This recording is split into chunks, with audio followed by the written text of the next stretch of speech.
Welcome to this very special Comic Book Nation bonus episode.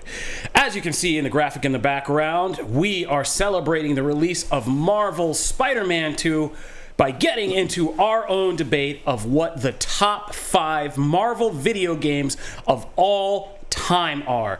Joining me today in CB Studios is comic book gaming expert Mr. Logan Moore.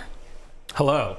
I'm here to pass judgment from the gaming side of things, and we fear no gamers over here. And my good buddy and co-host, Mr. Matthew Aguilar, is also calling in to join us for this, what is going to be a heated debate. What's going on, Matt? What's up? My picks are already getting flamed, and I haven't even revealed them yet. I know. I mean, we know you were going to be the X Factor that's going to have us probably all screaming, going, what? And getting us yelled at. I mean, we all potentially have. This is gaming, so we can all get flamed on our takes. So, you know, very easy. So, we're going to be doing this without any further ado. Just some program notes. First of all, if you guys are joining us for this Marvel video game bonus episode, I assume you are interested in games. So be sure to check out all our coverage of Marvel's Spider-Man 2, including Logan and some of our friends all sitting down for a lengthy discussion about every spoiler in the game, the story, the bonuses and the features you unlock, and all the implications of what this game is and what it might mean for the future of Spider-Man games. We're going to be doing that and dropping that about the same time as this episode, so subscribe to Comic Book Nation. That's Comic Book all one word, -Nation on your favorite podcast platforms and on our YouTube page so you don't miss any of our Spider-Man 2 coverage. All right, that's my company preamble. This is a bonus episode. Without any further ado, let's get into it. We are going to start with our number 5 picks, and we will go around and basically do everybody's number 5, then 4, then 3, and, obviously till we get to the top. So, I don't think we have any set ways to do this unless producer Rich tells me different. So, I think we can start. Logan, you're the guest host today and the gaming expert. So, wow everybody with your expertise in your first pick. Oh, wait. I'm sorry. One more program note. I did have to say, Matt and I have not been able to play Spider-Man 2 yet. So that is not on my list. So that's not on our list. You have been able to play it, so it is a viable pick for your list. So do not flame us because we are releasing this. If you hear it later, we released it on the day on the first weekend of Spider-Man 2's release, okay? So we have not gotten to that game yet. So we are just looking at the Marvel gaming sphere before this obvious contender came out for the top spot. So don't say, you didn't say Spider-Man 2, you're idiots. Like, we're doing this for Spider-Man 2, so we don't have it. All right, Logan, back to you, and please hit us. What was your number 5 pick for best Marvel video game of all time? I feel like my 5 spot was harder to pick than like my top 3 spots. Like there was a lot vying in the honorable mention area for what could go in the final position here. I went with Marvel Ultimate Alliance, the original Marvel Ultimate Alliance. There's obviously 2 games that have come after it. I've actually been playing through Marvel Ultimate Alliance 3 throughout the course of this year, very slowly. I know I'm a couple of years behind on that one. I still think the original one is the best, though, because it really kind of encompasses like so many. That game is chock full of just a lot of different random characters in the Marvel universe. Like I remember playing that game when I was, I don't know, I probably would have been 12 or 13 at the time. I know I'm dating myself compared to everybody else here, perhaps. But that game introduced me to a lot of characters that I wasn't like familiar with at the time. I know there's like an early boss fight against Fin Fang Foom, which is just sort of out of nowhere. And so there was a lot of really cool things like that. Obviously, the roster in the game is fantastic. It's super extensive. You gotta rock Spidey though, and maximize the web bullets that you've got there. I think that is the best Ultimate Alliance game. Like I said, I know they've come out with 2 others. 3 is pretty good from what I've played, and I really don't remember a lot of 2. I know they tried to adapt the Civil War storyline, and I remember thinking that wasn't that well done with that game, but they introduced some like cooler mechanics and stuff like that. I still think the first game holds up the best though, and they need to make it widely available on modern platforms because I know they released like a remaster of it a couple years ago, and then for licensing reasons they had to delete it off all the storefronts. So now if you want to buy that game, it's like kind of expensive, or not super expensive, but it's retained a pretty decent value considering how old it is. I know it's like $20-25 maybe. But I love that game. I think that game is fantastic. It's a great co-op game. It's built off of kind of the back of what they were doing there with the X-Men Legends games around the same time. But games in that style, I think that is my favorite for certain. Okay, Matt, I'll be a good host. Matt, would you like to go with your number 5 pick? Oh, sure.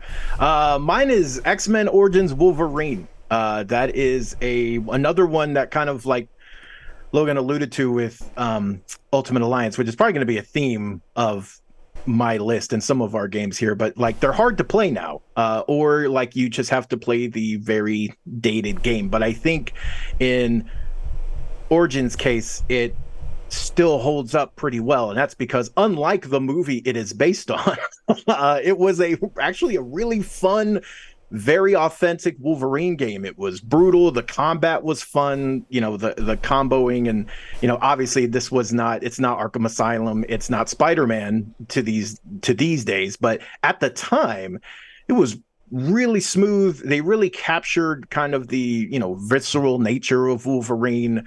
It felt like they took some of those fun concepts of Wolverine and the X-Men and just were able to run with the ball a little bit outside of the movie. I think at the time it got very much at first kind of swept under the rug because it was a movie adaptation, and since then movie adaptation games have become where like you don't necessarily automatically think they're trash.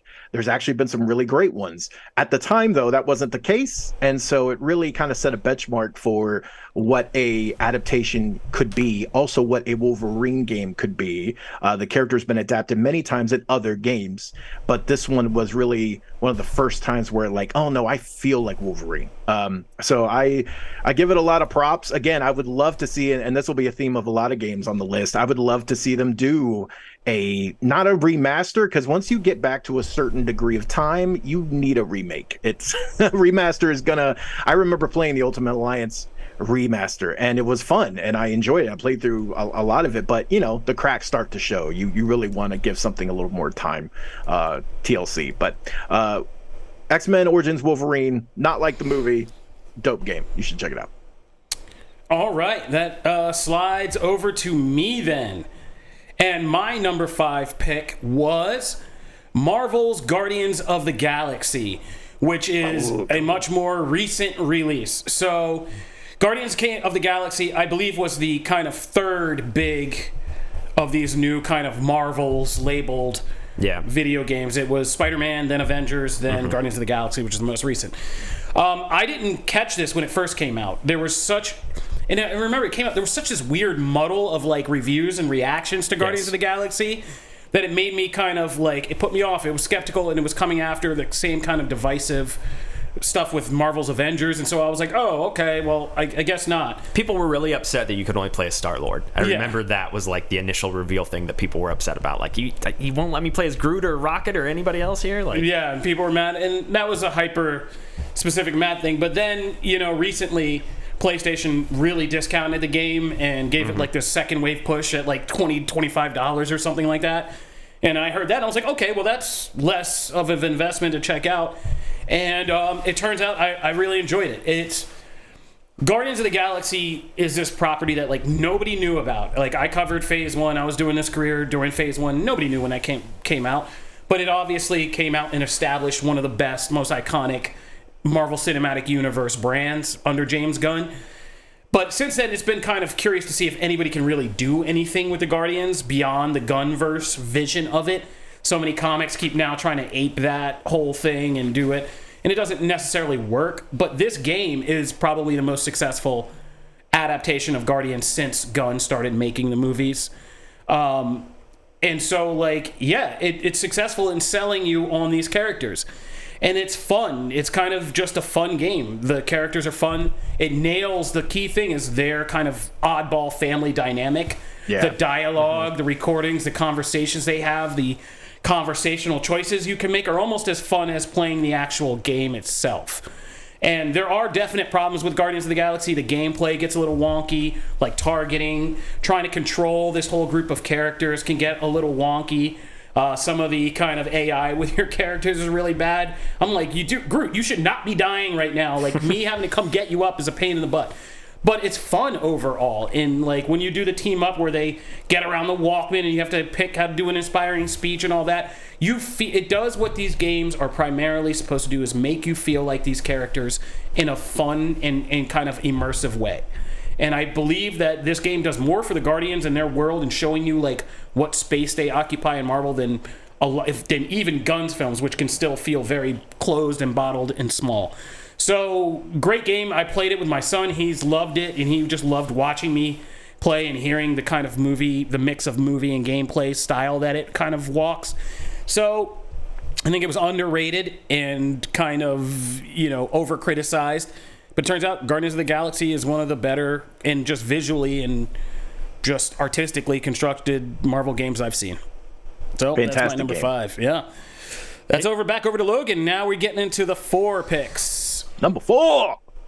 This is one I'll be curious to see if it's on either of your guys' lists. But in my 4 spot, I went with The Incredible Hulk Ultimate Destruction, which was an open world Hulk game back in, I think, like 2005 or 2006, where you just run around a city and smash everything and increasing waves. This game came about in the wake of, GTA 3 becoming really big and kind of setting the standard for what open world games could do. And obviously there's like a story and there's mission structure in this game. But for the most part, if you just want to boot this up and run around a city and destroy everything in sight as Hulk, you can absolutely do that. And they will send increasing waves of military after you until you eventually die or whatever. And I put in so much time into this game just doing that. Like, I don't know if I ever beat this game, but the amount of times that I would boot this game up just to destroy and smash everything in sight was numerous.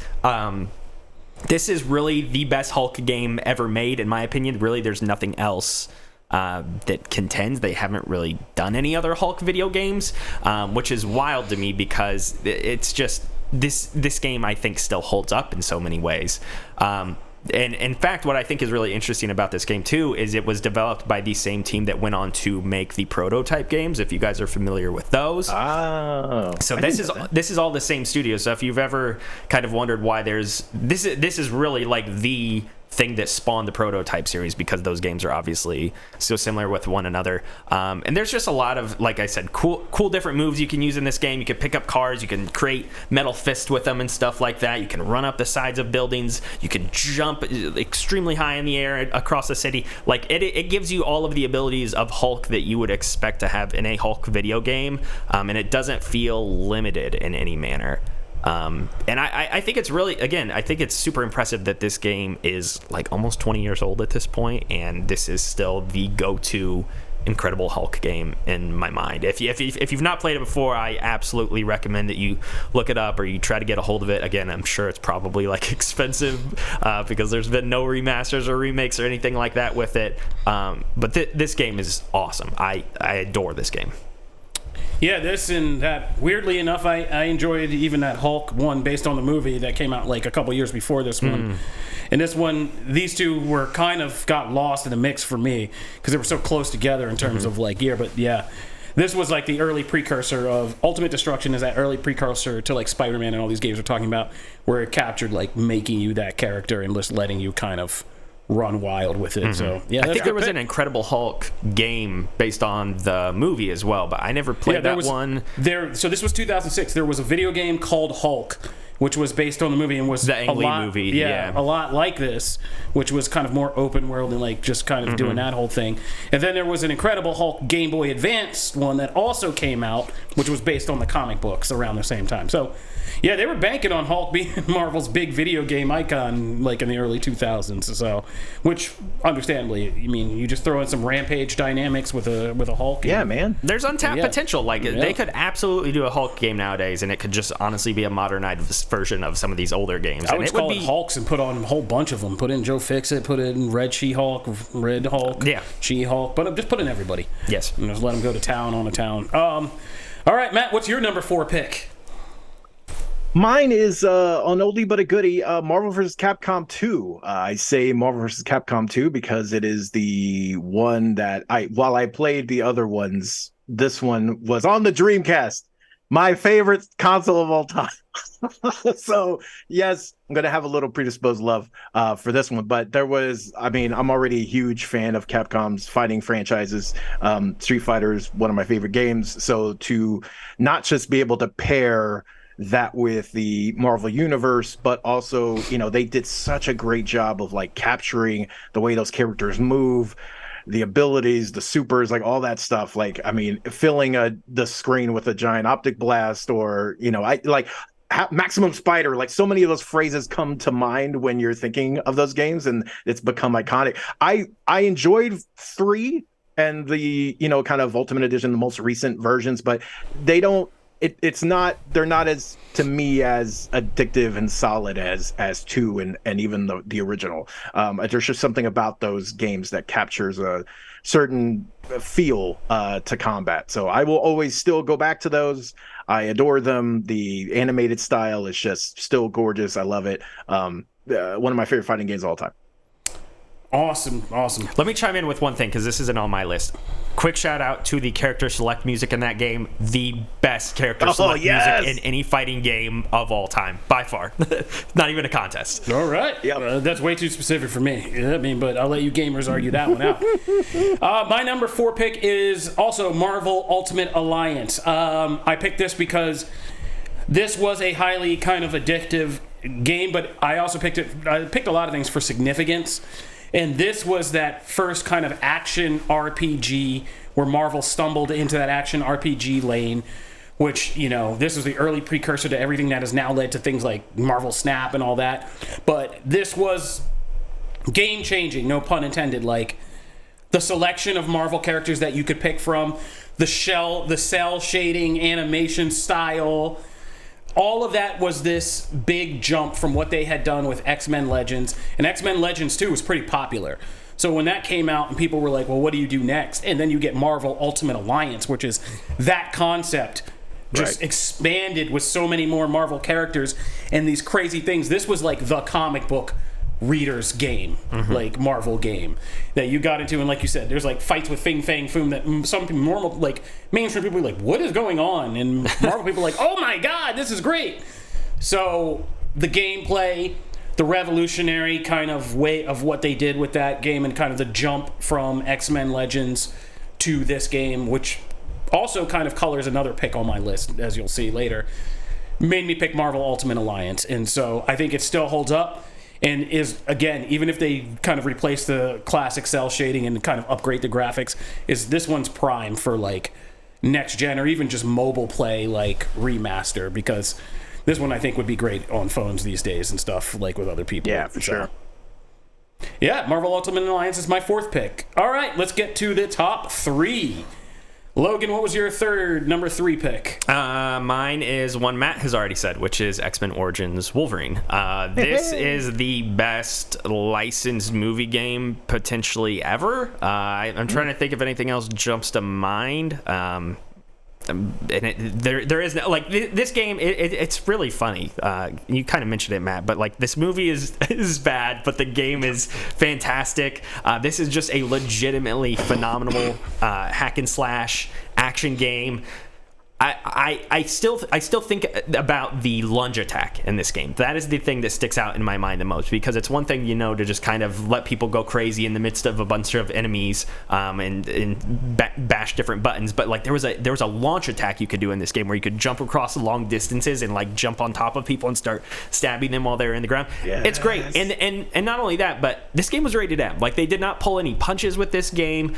This is how Insomniac's upcoming Wolverine game needs to be. Like, as soon as they kind of announced that they were making that, everybody was like, okay, well, you better make it rated M. Like, you kind of, if you're going to make a Wolverine game, you have to kind of push the envelope, I think, to really live out that fantasy tied to the character. And they did not pull any punches with this game. Again, another great one. I wish it would come back. It won't. Best we're going to get is the Insomniac game, which I am super excited about. I hope we see more of that soon at some point, hopefully in 2024. Yeah, this was my honorable mention, and still remains the most expensive GameFly rental I have ever had, because I was playing it when I lived in New York in the first time, and it went missing, and I've never to this day found it. But I keep the envelope on the hopes that one day I will find this disc and be able to send it back to GameFly and be like, now give me my money back. But somewhere in my possession is possibly a copy of X-Men Origins Wolverine that I have yet to finish the last third of. But great game for sure. Matt, what was your number 3 pick? I am moving to the current era. I mean, more current era. From my previous 2 picks. Marvel Spider-Man is my number 3. That is a fan. I mean, look, we've been talking about Spider-Man 2, right? And obviously, Spider-Man 2 builds on all the success and foundations of the original Spider-Man. So much was done right there. They did story. They represented the characters well. There was a actually engrossing story. The stuff they did with like Doc Ock in that game was fantastic.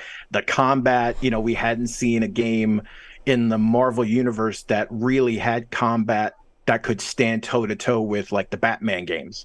And all of a sudden we did. And so it's just, it's defined Spider-Man combat moving forward, right? No game, regardless of developer, every game will be held to that, just like every Batman game is held to Arkham. So, fantastic game. I have nothing but praise about it. And the only reason it's not number 1 is just because I kind of lean towards Kofi as far as there were some games that just had bigger impact for me. So but not on the quality. So yeah, it's Marvel Spider-Man number 3. Awesome. My number 3 is X-Men. And I'm very specific because I was talking to Logan before this. You have to check like years on video games and make sure you're very clear, because there was an X-Men 1993 that was the Sega Genesis one that was big, but I'm talking about X-Men 1992, which is the arcade game. I have a whole sector of this which is arcade games.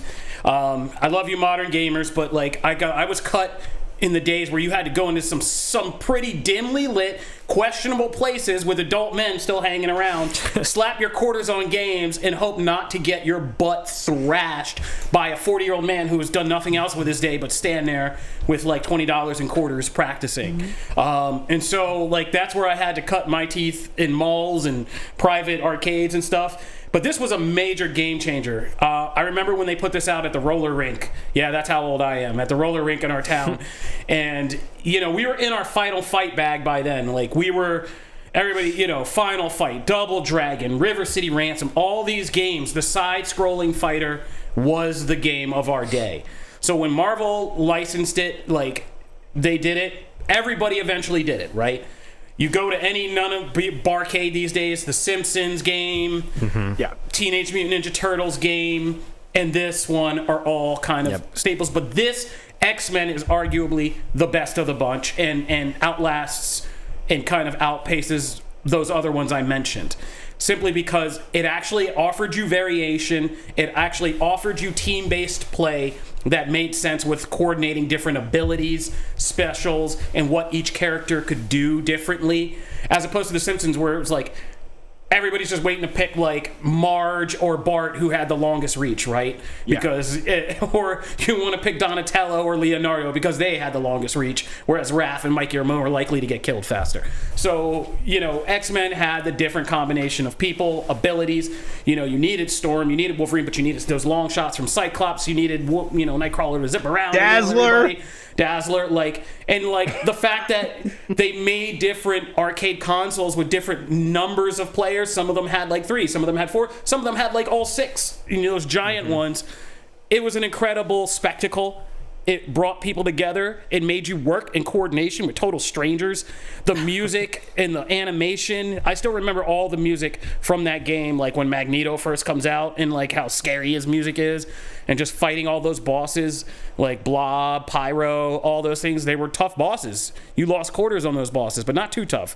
And so the game was like kind of a perfect side scroller and still holds up to this day. And in fact, we can get up from CB Studios right here, walk down to our rumpus room, and one of the main displays there is still X-Men 1992. And I just had like my kids and my nieces in here not too long ago. They were just going nuts on that, and I was getting to re-educate a whole new generation some 30 odd years later. So X-Men 1992 arcade game is still one of the best games with a Marvel branding ever slapped on it. So that's my number 3 pick. All right, now we're getting to the nitty-gritty. Top 2. This is where you're going to become a champion or get flamed in the comments. Let's go. Gaming team guy first. Logan, what was your number 2 pick? I'm cheating. I'm putting 2 tied.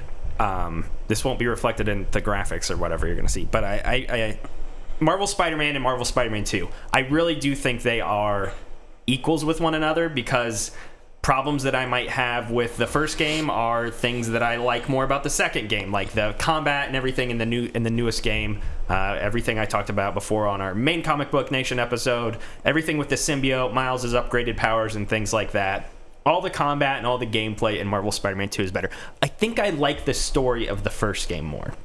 I think I like everything tied to Doc Ock. I think I like seeing the relationship between him and Peter slowly fall apart. I have more issues with the story in the second game. I don't love how Kraven is implemented. But again, these games are both absolutely phenomenal. I am a huge Spider-Man fan. If I was going to give the edge to one of the games, though, I think it would be the first one. And that's purely just because, kind of like what you mentioned previously, is like that kicked off this whole era of these new Marvel games that we are living with here. The Marvel's Guardians of the Galaxy and the Avengers. Avengers isn't good. I apologize if that's on your list, Matt, because I know you like that game. How dare you? But this was I remember when this game was revealed, and I felt like I was 10 years old. I was so giddy. I was so excited. I went to E3 the year that PlayStation had this game there to demo for the first time ever, first public hands-on. I almost cried playing it, because it was just this character has been so important to me my whole life. The games specifically, there are a ton of fantastic Spider-Man games. Spider-Man Web of Shadows, I love. The Ultimate Spider-Man games. Maybe another game we might talk about here in a second.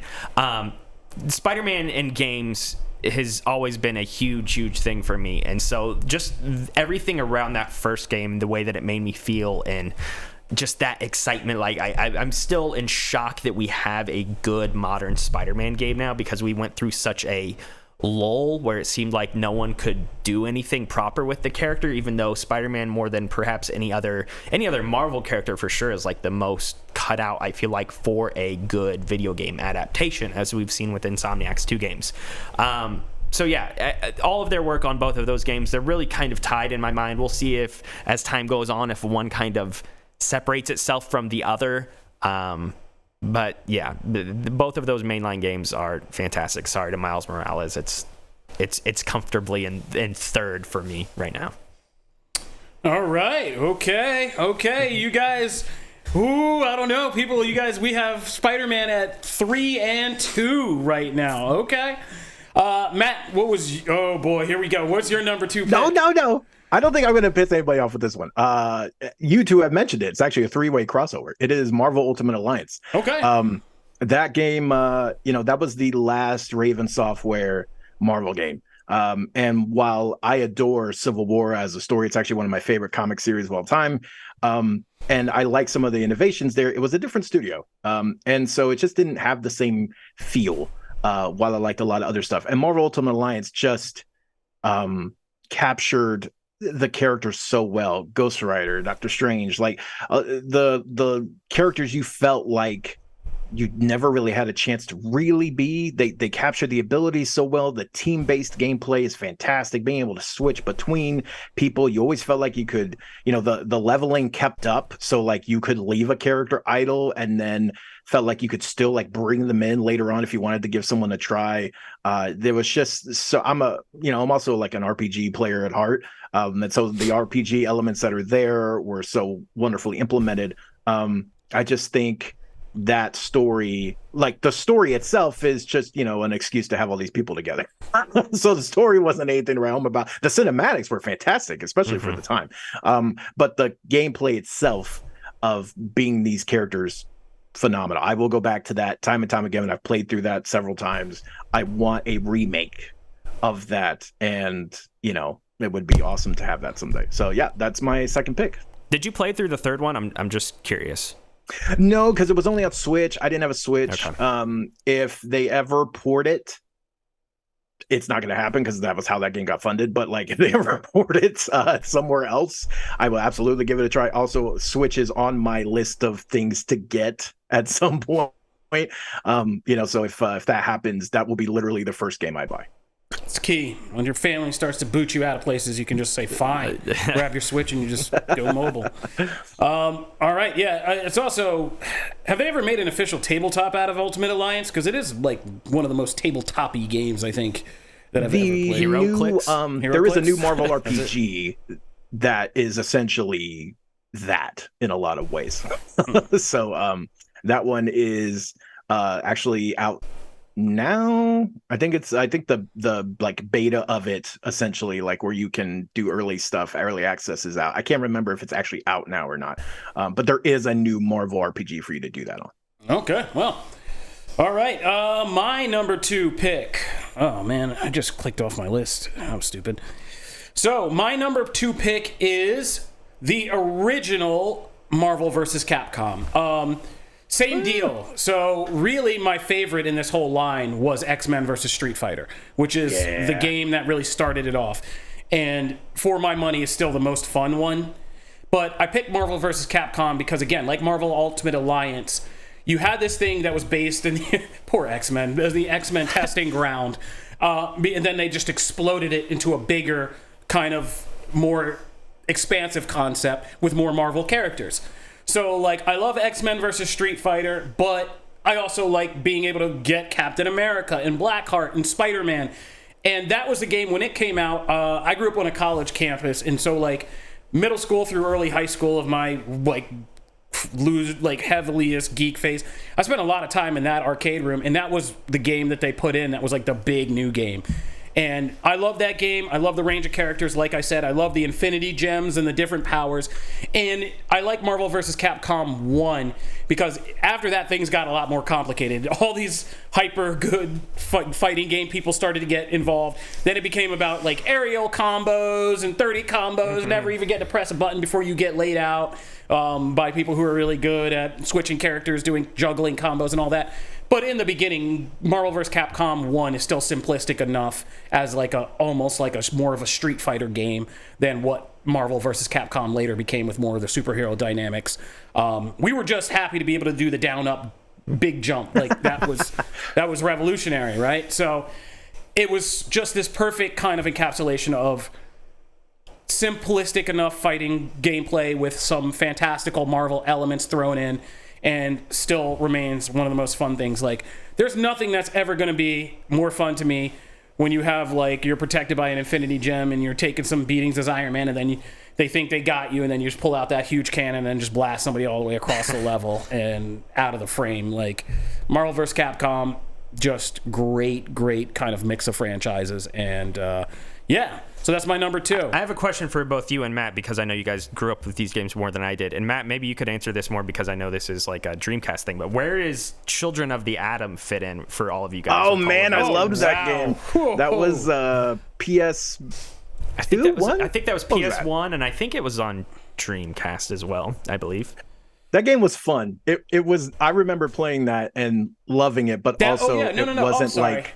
It was. You're right. I completely blanked. Okay, so Children of the Atom was the first. Then it was X-Men vs. Street Fighter, where they brought in the combo, and then it was Marvel vs. Capcom. No, Children of the Atom was great too. Yeah. And I forgot it existed. I kept thinking X-Men vs. Street Fighter was the first one, but no, you're right. All X-Men fighting game was the first one. No, that's one. Yeah, no, I played a lot of that with Iceman and Psylocke and like all of that. Like, yeah. Good. Yeah. Oh, yeah. It had Akuma in it. Oh, right. Yes. That was where you first started to do Akuma's like black out the level and like just take somebody out real fast. Yeah. No, that was great. Omega Red, Sentinel. No, I love Children of the Atom. The only reason it's not on here is I forgot it existed. So there you go. I was just curious. And you got to be Magneto. Yeah, they had a lineup. I think I think Children of the Atom might have my favorite character roster out of everybody, because I forgot. Yeah, you could play as a Sentinel, Silver Samurai, Spiral. Oh, Spiral with the different Spiral was knives. great. Yes, throwing those different knives. So Children of the Atom is definitely up there. You know what? I'm going to cheat too. I'd place Children of the Atom up there, and I'll tie it with Marvel vs. Capcom. So we're going to do a retrospective cheat on that. So that's my number 2 pick. Children of the Atom / really, it's just that entire line for me. It was that whole line, Capcom and those fighting games. And into Street Fighter, into MVC, and all that stuff. Yeah, all that. So that whole line that defined me. I can't believe I forgot about that. Thank you for reminding me. Iceman with a giant ice ball. Yes. Coming down. Oh, the fight mechanics on that were so much fun. All right, so let's go to number 1. All right. Quick honorable mentions. Shout out to Spider-Man Web of Shadows, where you can do evil things with the symbiote. It's hilarious. Shout out to Ultimate Spider-Man. I love that game because it came out right in the height of the comics there. I love the comics back in the day. And then shout out, you mentioned it before, the Sega Genesis X-Men games. I grew up with those. Those were some of the first games I ever played. The original X-Men game is one of the first games I remember playing as a child. And then X-Men 2, I think the Clone Wars or whatever, where the game would start you off with a random character from the roster, and you could just... It was like a hard open into the first level. Yeah. There was no like opening credits or anything. Like you would just hit the reset button and the level would start, and you could just keep hitting the reset button there until you got the character that you wanted, basically. I remember doing that so often when I was a kid. Both of those games are great on Sega Genesis. My number 1, though, is Spider-Man 2, the Tobey Maguire movie adaptation Spider-Man 2. Yeah, this caused some confusion here before we started. It did, because everybody behind the scenes thought I was talking about the newest Spider-Man 2. No, movie Spider-Man 2 is my favorite Marvel superhero game ever. This game was revolutionary for me as a kid. This is the first open world Spider-Man game ever. By comparison, I will admit, like, this one being in the number 1 spot is total nostalgia and totally just like what this game means to me.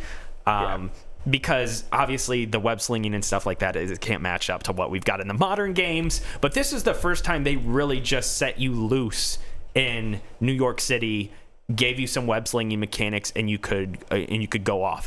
Not only that, but there's so many great moments in this game as well. I think everything with Mysterio is fantastic. The Mysterio boss fight where you run into him in like a convenience store and he's got like 3 or 4 bars of health, and Spider-Man just punches him once and all of his health dissipates and he immediately falls over because he's just a total weakling without his illusions or whatever. Like there's a lot of fantastic moments in this game.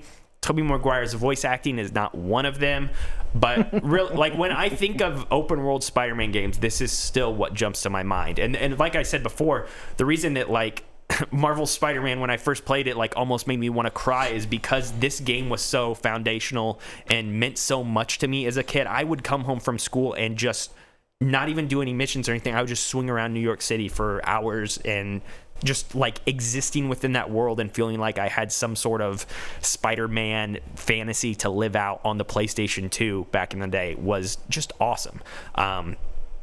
This game means a lot to me as far as like personal favorite games of all time. This is very, very high up on my list. And yeah, I adore this game. And also like I love Spider-Man 2, the film. Like that's probably one of my favorite 5 or 10 movies of all time. So it's just a perfect kind of amalgamation of everything here. All right, so we got the graphic up. Well, can you just real quick, just count off your top 5? Yeah, my top 5. So number 1 is Spider-Man 2. Number 2 is Marvel Spider-Man. Marvel Spider-Man 2 kind of tied there. Number 3 is X-Men Origins Wolverine. Number 4 is The Incredible Hulk Ultimate Destruction. And number 5 is Marvel Ultimate Alliance. All right, Matt, let's go to your number 1 pick, and let's see if you're about to crash this whole thing. Go, buddy. So mine is X-Men Legends 2, Rise of Apocalypse. Oh, okay. That is my favorite Marvel game of all time. Pretty much You scared always me. will be until we get a remake of that. I was really nervous you were going to have this- Marvel Nemesis Rise of the Imperfects somewhere on your list. I That was was the really one that I scared. was scared. No, of. I did. I remember playing that at the time, but After no, you this was single-handedly the campaigned for Marvel's Avengers, and I didn't see it anywhere else. I was really terrified you were going to drop that in and start a whole. Look, if flame we were war. just grading on the story mode of that game, that would probably be a contender because that part's amazing. But no, this one is, Raven Software. You could tell they were X-Men fans from the first game, but this one just blew the doors off of everything. The character Ross, as Logan feels for Spider-Man, that is how I am with X-Men. X-Men are just they're my favorite collection of Marvel characters, and they have been for a long time. Age of Apocalypse is probably my favorite story of all time in Marvel. So, it's the fact that this caught all of that, being able to like switch between Bishop and Magneto and Iceman and Gambit and Storm and have them all work together, and then have Apocalypse as the story. So you worked in the Four Horsemen, you worked in you could even get the Age of Apocalypse costumes in this game, and it was just the story was fantastic, the combat was great, they added all these team dynamics, stuff that you would see in Ultimate Alliance. Raven would end up moving over to being purchased by Activision, and now they are working on Call of Duty stuff and under that umbrella. Moving over to Microsoft now, I would love to see them put back on a franchise they adored, and love to see an X-Men Legends 3. I would love to see what they could do with all the characters that have joined the lexicon since then. So this will always be one of my favorite games of all time, and this is a solid number one for me. All right, and finishing this up, for me, my number one pick is Marvel Spider-Man and Miles Morales. I picked both as kind of one big set because that's how I played it. I came in late. I wasn't really into Marvel gaming. I had gone first-person shooter / Last of Us for a good portion of the late 2010s. I heard about this, and it had been since Marvel Spider-Man 2, the 2000 ones, that the 2000s one that I had seen a good Spider-Man game. So I didn't believe it. I was like, I wasn't plugged in or going to the demos or seeing that. I just didn't believe it. I was like, okay. Another Spider-Man game, open world. This sounds like Spider-Man 2. I don't know. I just don't know. So finally, later, after so much hype and so many awards, when Miles Morales came out, I was like, Into the Spider-Verse had come out, and I was like, Miles Morales is it for me. I really want to get into this, but obsessively I can't play just the second part of the game. I want to play both. So I got Marvel Spider-Man, and like you said, the moment I put that in and started moving around and swung around the city, that's all I did for a month straight. I don't even think I did a lot of the game itself. I went to every hideout, every challenge, everything, and just looked at various places because I lived in New York City for 10 years, and I just went to places. I went and found my apartment and did stuff like that. And it was just, and again, that was where my son started getting into gaming. He just wanted to watch me, and that's all we would do was just put in the game, and he'd sit by me. He was 3, he was barely even cognizant enough to know what was going on, but he would just be like, yeah, be Spider-Man, and then just watch me swinging around the city doing flips and stuff, seeing how many crazy aerobatic tricks I can do. And it was just, it made you Spider-Man in the same way that Arkham Asylum, when I first put that in, was like, holy shit, I'm Batman. And you just go run wild, and then you start thinking like Batman, you start thinking like Spider-Man. And so that was just a great experience. And it also, to do the Miles Morales game on the back of Spider-Verse was bold, because you could screw that up when Spider-Verse had so firmly established that character and made him popular. But again, both games are great. I like the stories of both games. They really kind of nail more so than any comics or even any movies I've seen, they nail the kind of yin and yang of being Spider-Man. How much you lose and sacrifice, and how much pain and trauma you go through to be this hero that you are. And even in Miles' case, doing a great job of what does it mean to be Spider-Man. So the stories, and we're talking about combat. I love Arkham combat, but nothing in gaming that I can think of is as precise and well-designed as when you are taking on, in the latter parts of those Spider-Man games, entire armies of people. and what you can do as a Spider-Man to lay out an entire army of people. And when you really get going, like build up those combos, use your gadgets, your combos, and all those in the environments around you to just annihilate people. Like even like high-tech squads of guys with like, you know, all kinds of weaponry they're shooting at you to capture you and electrify you. There's nothing like it. Like, you feel like a freaking superhero. Like, look at this room. I just laid everybody out. And when you get that final slow-mo hit, there's nothing more satisfying when you take down that last enemy. So, yeah, the combat mechanics and all that, second to none. So, my top picks in this sane list are these two Spider-Man games, and I can't wait to play Spider-Man 2. So, I'm sorry, Matt, I skipped by yours, and so we can cut this up later into a short. Let's just get Matt's picks and let him just read off what his top 5 picks were. Oh, sure. My top was X-Men Legends 2 Rise of Apocalypse. My number 2 was Marvel Ultimate Alliance. Number 3 was Marvel Spider-Man. Number 4 was Marvel vs. Capcom 2. And number 5 was X-Men Origins Wolverine. And one more time for me, and I'll go through my top 5 picks. My number 1 pick was Spider-Man, Marvel Spider-Man, and it's Marvel Spider-Man Miles Morales kind of secondary game. My number 2 pick was Marvel vs. Capcom, which, you know, thanks to Logan, I'm tying up there with X-Men Children of the Atom. These are the Capcom fighting games that started with X-Men and expanded to more Marvel characters. My number 3 pick is the 1992 X-Men arcade game, the side-scrolling fighter with Storm and Dazzler, Wolverine, Cyclops, and Nightcrawler and Colossus. My number 4 pick is Marvel Ultimate Alliance, and my number 5 pick is Marvel's Guardians of the Galaxy. All right, this has been fun, guys. Thank you for jumping in, and how many memories we just unlocked. Can I ask bonuses. one question before we go? Oh yeah, sure. Do you guys think Spider-Man 2 will end up cracking your top 5s here? Oh, absolutely. I mean, I don't think that's debatable. I think it's absolutely going to crack my top 5. I mean, if Spider-Man 2 doesn't knock off Guardians of the Galaxy, like in my top 5, I'd be really surprised. Okay. And that's no shade to Guardians of the Galaxy. I just am expecting that much from Spider-Man 2. Because just like you said, the novelty of swinging around the city, I want to get in that black suit and see what it was like to go on the darker side of being Peter Parker. And I can't wait for that experience. So, check out all of our coverage of Marvel Spider-Man 2 on comicbook.com gaming. Logan and the boys over there are just knocking things out and getting deep into the game. And be sure to check back in a couple days on our Comic Book Nation feed for the full spoilers discussion of Marvel Spider-Man 2. Thank you guys. Subscribe and check in because we're going to be doing a lot more fun episodes, evergreen episodes like this where we debate, rank, and unlock our own memories. So thank you for tuning in. Go out, play Marvel Spider-Man 2, play a bunch of other Marvel games. We just gave you a great list of things to try if you can find some of them. This is Comic Book Nation. If you want to talk to us, you can find me at Kofi Outlaw. You can find me at Matt Aguilar CB. And you can find me just on comicbook.com. All right, and we will see you out there, guys. This is Comic Book Nation. We'll see you later. Peace.